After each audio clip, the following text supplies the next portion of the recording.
If you've watched this channel for some time, you probably know I have not been too kind to one piece of dinosaur media. No, you deserve the hatred.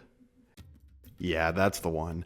Dinosaur, more often referred to as Disney's Dinosaur, because just Dinosaur is a stupid name, is a 2000 live-action and animation hybrid adventure film produced by Walt Disney Feature Animation and co-directed by Ralph Zondag, also known, funnily enough, for the 1993 2D dinosaur animation film We're Back, A Dinosaur Story, as well as one-time director Eric Leighton. Dinosaur would become famous for being Disney's first 3D animated movie. Disney, by the turn of the 20th century, had become the film studio for 2D animation, with a nearly 80-year track record. But Disney's embrace of 3D animation at the time could be seen as potentially disastrous, but in the end would pay off later on with some of the most well-received and profitable films in the studio's history, including Zootopia, Frozen, and Encanto, and to a slightly lesser extent, Chicken Little. In my video on Iguanodon over a year ago, I said some not too kind words about the film, and have not been much nicer in many videos since then, and you guys have let me know how you feel about those comments. For a bit of Logan lore, I absolutely adored this film as a child. I watched plenty of dinosaur documentaries ad nauseum, like Dinosaur Planet, Walking with Dinosaurs, and When Dinosaurs Roamed America. But Disney's Dinosaur had always been among my favorite dinosaur projects.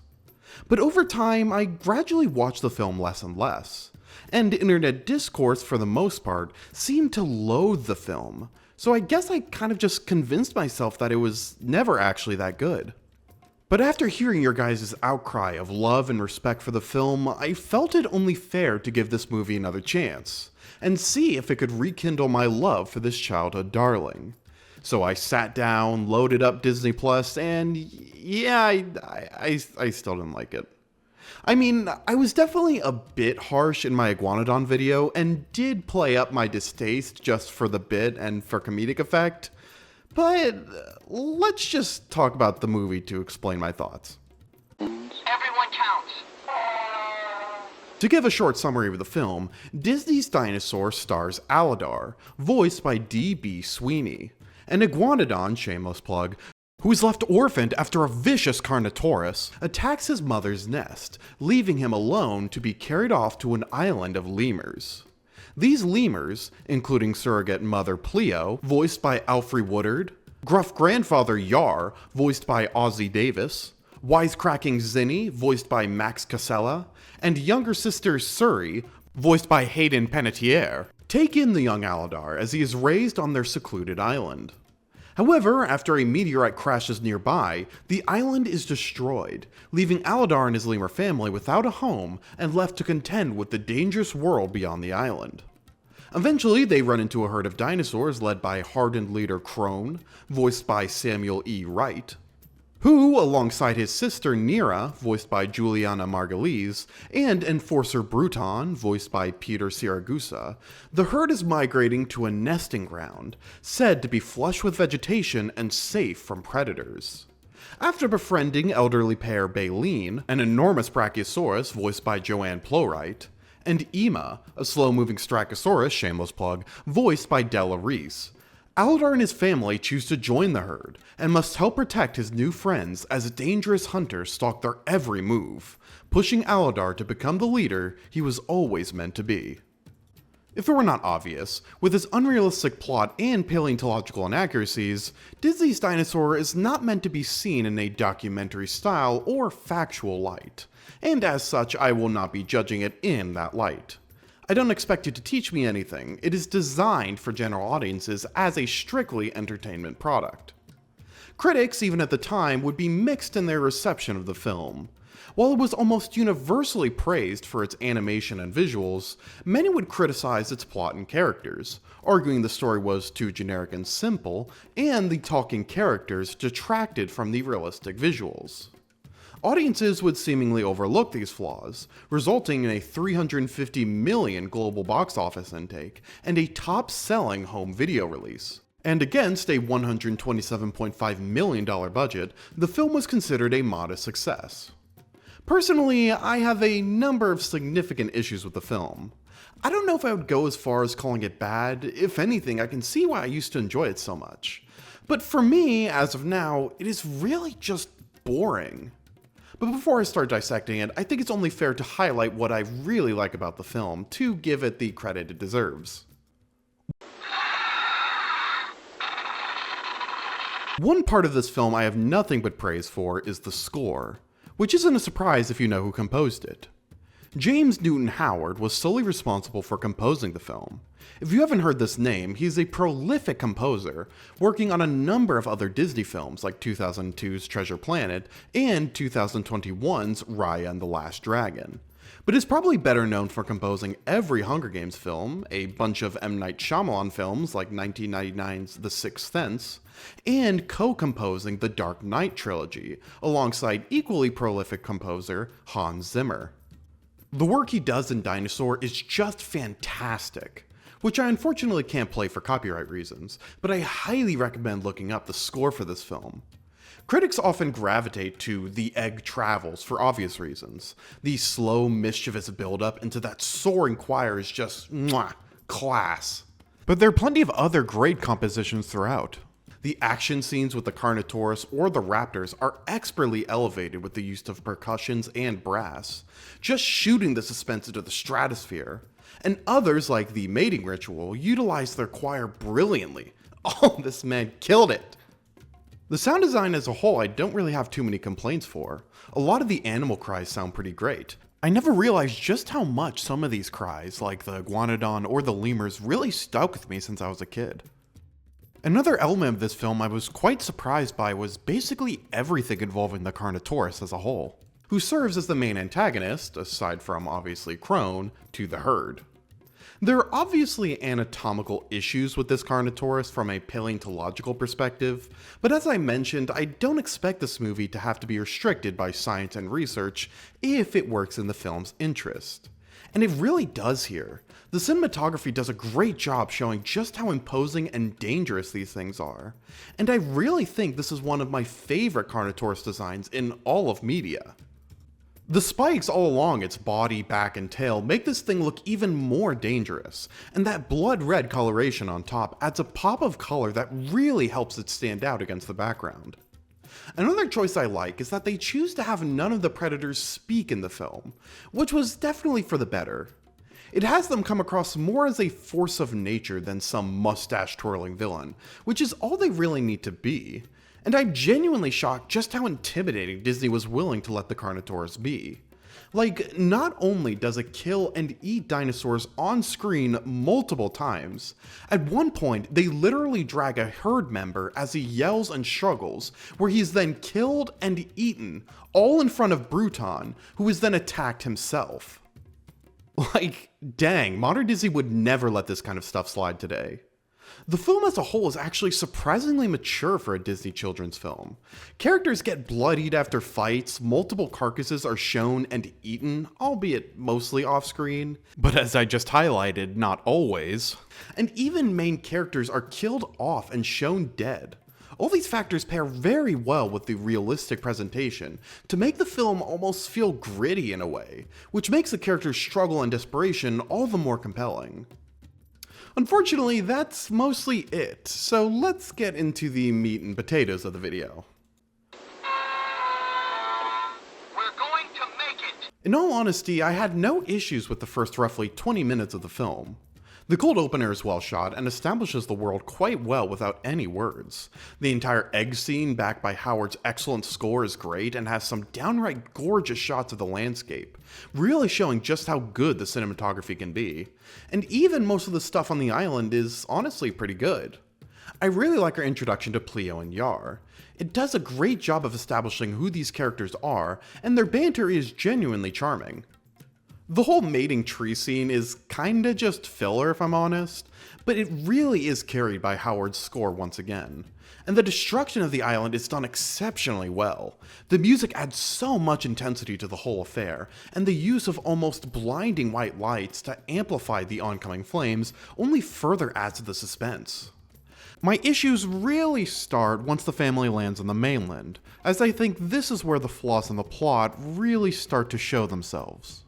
I have joked before that Dinosaur is just dinosaurs walking for over nearly an hour, which I'll admit is a bit played out among others who have criticized the film, but I do think there is still some truth in this statement. The rest of the film really is just kind of plotted out like that. We are at point A, and we need to get to point B, the nesting ground, without dying. I'm not saying some movies can't work with this kind of simple plot, but what these other movies often do well is provide you with something to chew on in between the movement. Excellent action scenes throughout to distract you from the monotony, complex morals or themes for you to ponder, or engaging characters that keep you invested. But Dinosaur really lacks in most of these areas. While the Carnotaurus is scary, that's really the only threat the audience is actively scared of. The movie pretty quickly writes off the raptors, so it's just Carnotaurus again and again and again. The action scenes themselves are pretty good, but considering they are supposed to be realistic dinosaurs and this was marketed with a Happy Meal, a lot of these fights are just limited to tail whips and roars towards our main characters. There also isn't any deeper meaning or themes to challenge the audience either. It's really just survival. The main arguments of Aladar and Crone, old people shouldn't die versus LMAO, but what if they did, is so black and white that there's no nuance between the beliefs of our hero and his antagonist.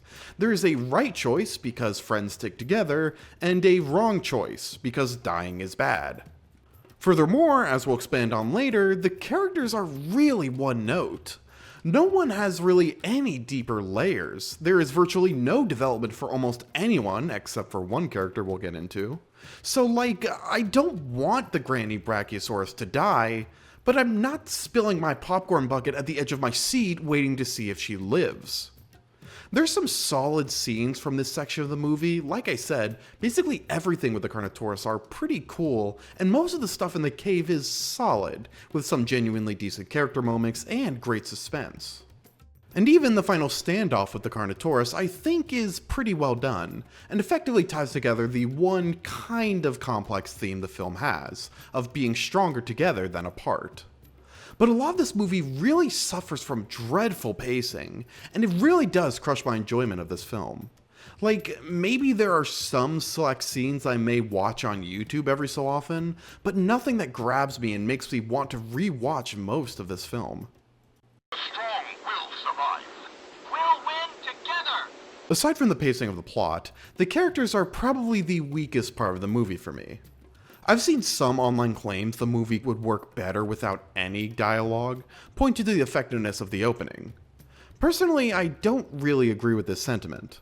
I do believe some characters would be improved if they didn't talk. Really improved. But I don't have much confidence this style would work out well for this particular film.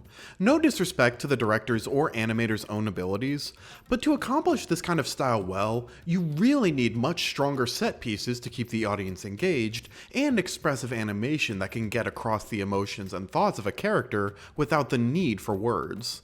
Both of which I don't think really fit well with Disney's Dinosaur's art style or animation. The reason I think the opening works so well is because it is just the opening, around 6 minutes. Without very careful and meticulous direction, sound design, score composition, and animation all working in tandem, the novelty of this could wear very thin very quick. And if it did work, is almost guaranteed to only resonate with a specific audience, not something feasible for a multi-million-dollar crowd pleaser Disney's Dinosaur was clearly aiming to be. The dialogue at times can come across as a bit too quippy and lighthearted at times, likely to compensate for the darker scenes throughout. But switching to no dialogue I think would just be an overcorrection, and lead to a whole new set of issues. The easiest characters to start with would probably be the Lemur family, as they are only really characters for the first fourth of the movie.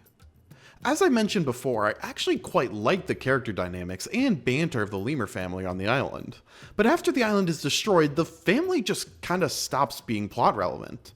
They do literally nothing to progress the plot whatsoever. They kinda just sit on Aladar's back and make some snide remarks on whatever is going on around them. Pleo, I think, is my favorite of the bunch. The adopted mother archetype is always charming, and I think Alfre Woodard gives a solid performance overall.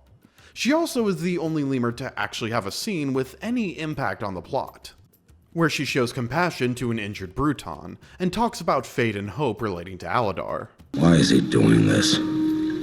Pushing them on with false hope. It's hope that's gotten us this far.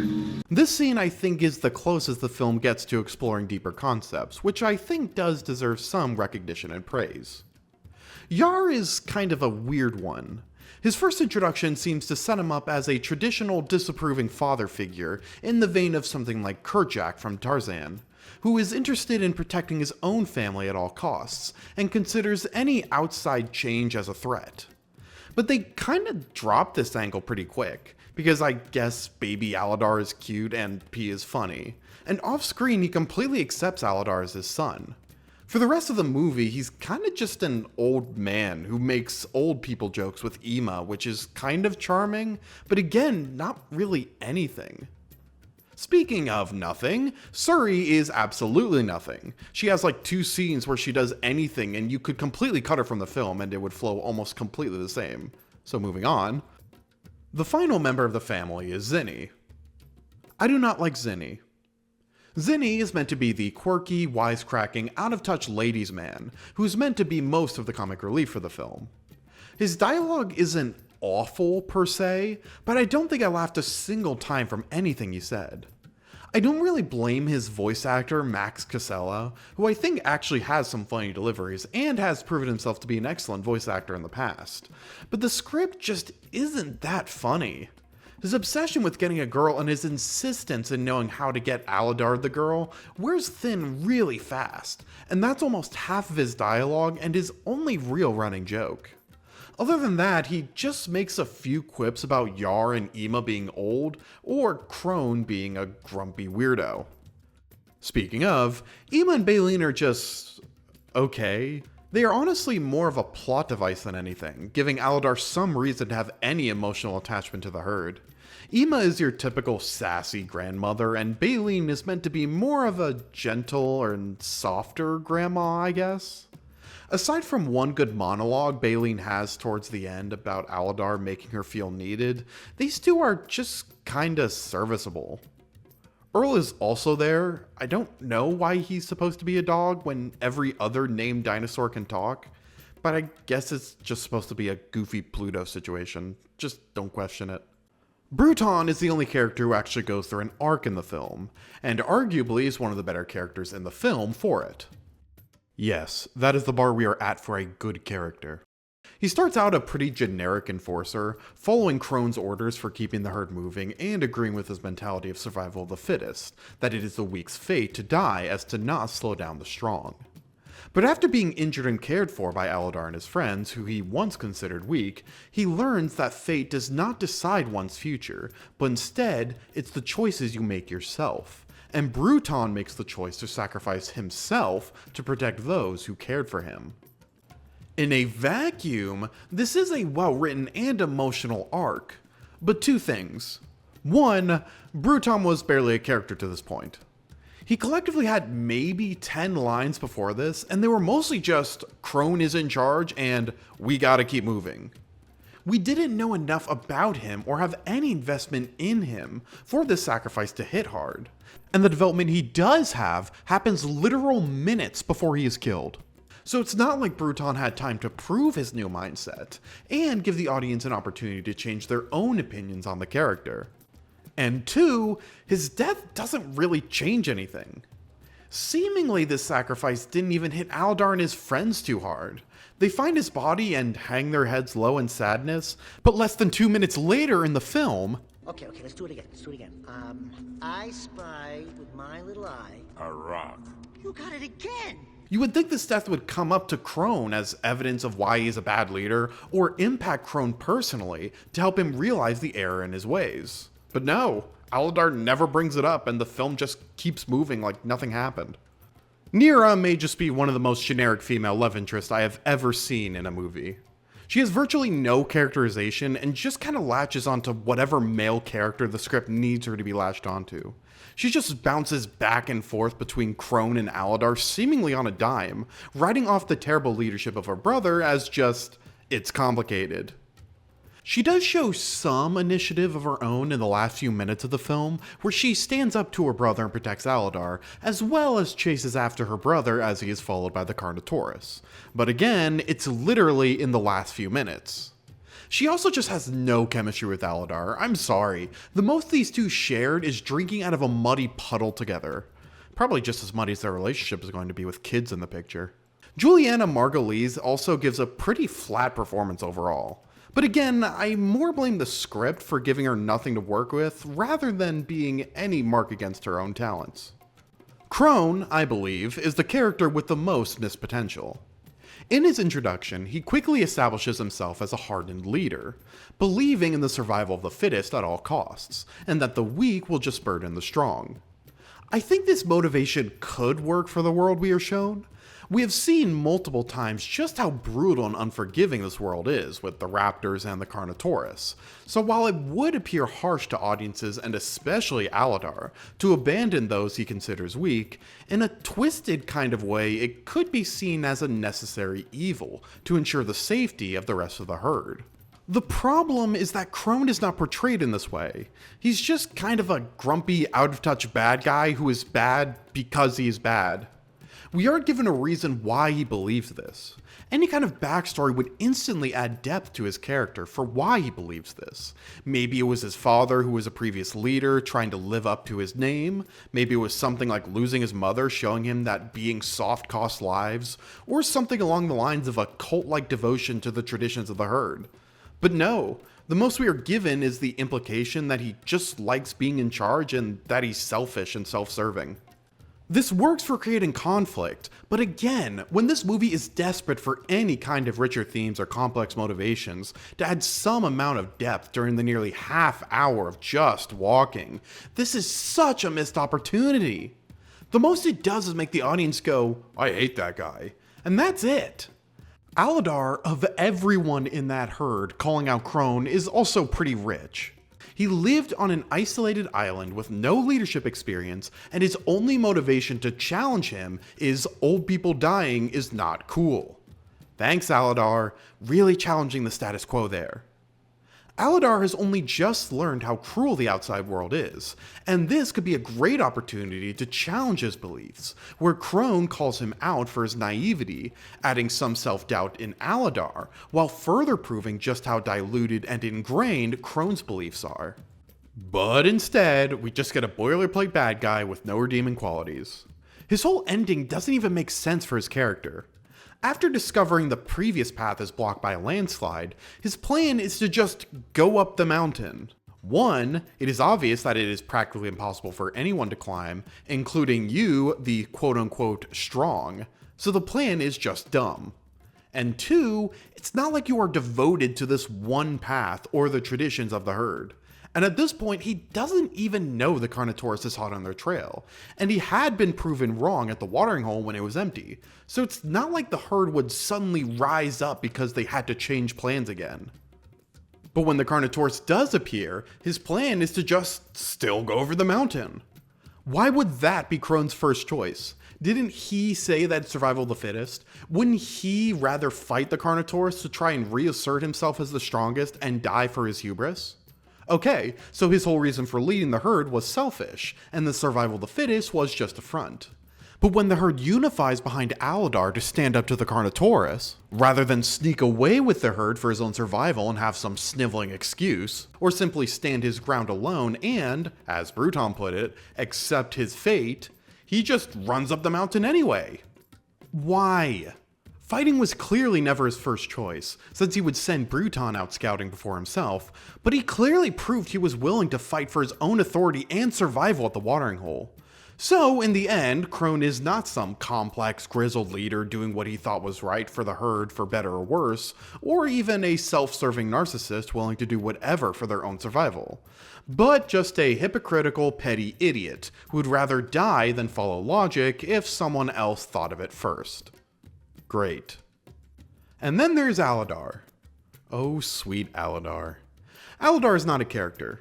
He's like if you asked ChatGPT for a protagonist and it gave you the outline of a main character, with nothing unique or compelling to make it a good main character. Aladar is a nice dinosaur who likes kids, direct quote by the way, he says this himself like twice in the film, and old people, and thinks kids and old people dying is bad, just like you.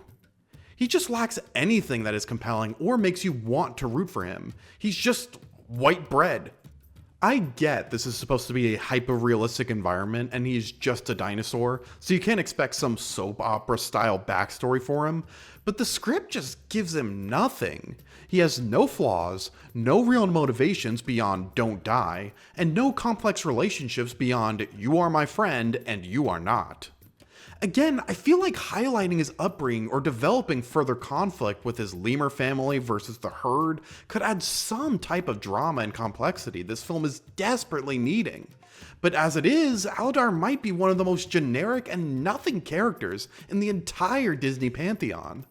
I've heard some people defending this film claiming that they are just dinosaurs and that is all you need to know for motivation of these characters, but to me that is such a cop-out. If you are going to give these characters some amount of personality, and especially voices, I need to get attached to who they are. Documentaries with loose narratives like Dinosaur Planet have dinosaur characters I am invested in, like White Tip or Little Das.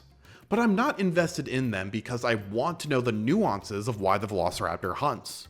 It is an animal. I understand its natural instincts. But when you choose to personify your cast with quippy dialogue and moral dilemmas, you need to now convince me why these characters have these beliefs and why I should root for them. And unfortunately, I don't really feel like Dinosaur provided me with enough of a compelling argument for any of this. As previously mentioned, Disney's Dinosaur was Disney's first film to feature 3D animation, but it is important to note it was not fully 3D. It was not something like Pixar's Toy Story, where the entire world was completely 3D rendered. While the characters on screen are 3D models, the backgrounds were filmed on location across Asia and North America. It was more similar to the CGI shots in something like Jurassic Park, although Dinosaur pushed this even further to have their characters completely computer generated, as opposed to Jurassic Park that went for a more mixed approach. Because of this, I don't want to be too harsh, and can respect that this film was a groundbreaking advancement in the art of animation. And honestly, I don't think the animation is as ugly or uncanny as critics nowadays can sometimes make it out to be. Some scenes, like the soaring vistas and the egg introduction, and especially how the characters look in the water when the island is being destroyed, genuinely look fantastic, and hold up well even today. I will say the lighting can be a bit off at times. Some scenes like those in the cave can be too dark, and make the movie hard to see at times. And others, like the flashing lights in the island explosion, while I did praise it earlier for the suspense, can become too bright and make the models look a bit weird. Another element that took some getting used to for me was the eyes. It honestly took me aback when I first saw them. I think it's how detailed the scales and bodies of the animals look. The eyes, in an effort to come across as more expressive, seem almost too basic, and almost look like googly eyes stuck on dinosaur models at some points. But that's kind of a nitpick, and you get used to it pretty quick. One area I do not get used to are the environments in the film. Early on, the film seems to be going out of its way to highlight the beauty and abundance of life in the environment. But after the island is destroyed, almost the entirety of the film is shot in barren, drab deserts and slightly rockier deserts, aside from the nesting grounds, of course. This only amplifies how slow the movie can feel as they travel. It doesn't feel like the characters are really moving or progressing, just that they are in the same desert. I don't know if this was a deliberate choice to make the animation easier, as I'm sure the lighting and rendering would be much more difficult if they had to contend with foliage and grasses. Or if this was more of an artistic choice to make the film feel more desperate and dire for the cast. But if that was the aim, I feel like it could have been done more effectively, like have the life and color drain more gradually to reflect the worsening situation of our heroes, instead of a boom, everything is brown, deal with it. And All in all, while I have been somewhat pointed in my criticisms, I once again must reiterate that I don't think Dinosaur is a quote-unquote bad movie. Disney has certainly released significantly worse films. Again, Chicken Little is right there. And I would argue there are worse animated dinosaur films. The Good Dinosaur, I feel, also struggles with pacing issues that bog down the experience and doesn't even have the defense of pioneering new animation styles to justify it. And the Walking with Dinosaurs movie, Hey, what's going on up there? the less said about that one, the better. I can even see why I enjoyed it so much as a kid. The absence of complex interpersonal connections or missing moral explorations would not even cross my mind as a kid, and does not take away from the enjoyment of the cool visuals and intense action. Some today may even still say I'm overanalyzing this film, that it can just be enjoyed as a children's film. Sure, but Disney of all companies time and time again have shown that quote-unquote children's films are capable of challenging even adults with their complex characters and nuanced storytelling. I don't think it's unfair to expect a good story alongside good visuals. So if you like Disney's Dinosaur, I'm happy for you. And as I laid out earlier, there is some good stuff in there. Will I be rewatching it anytime soon? Probably not. Will I be listening to the OST as I edit this video? Absolutely. For me, I might give We're Back another go. That's gonna do it for this episode. Thank you so much for watching and I hope you enjoyed. I also hope you can enjoy this little video in good fun. I feel like I have poked a bit too much at this movie without giving it a more extended and fair shake, so here's just my perception for the film. If you disagree or have your own take on the film, then I'd love to hear it. My opinion is not law, and maybe I can appreciate it a bit more from some new perspectives. Just please be nice. This video took a long time and I had to go through a lot of headaches just to make it visible. I honestly don't know when this video will be visible, so whatever video is next, thank you for your support, and see you in the next video.